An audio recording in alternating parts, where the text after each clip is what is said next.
உங்களுக்கு வந்து வாங்கி தந்துக்கிறாங்க ஆக்டிவிட்டீஸ் பண்ண. ஸோ அதனால எனக்கு அழகழகு வாங்கி தந்துக்கிறாங்க. என்னன்னு ஃபர்ஸ்ட் பார்ப்போம்.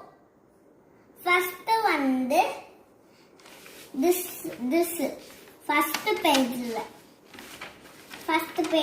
டிராயிங் பண்ணிக்கல. 0 பேஜ்ல நான் நேம் எழுதிக்கல.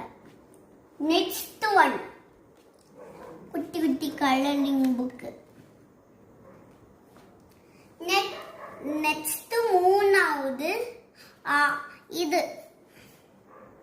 crayons. நெக்ஸ்ட்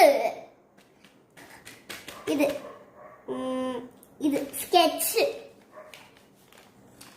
லாஸ்ட் வந்து பார்பி.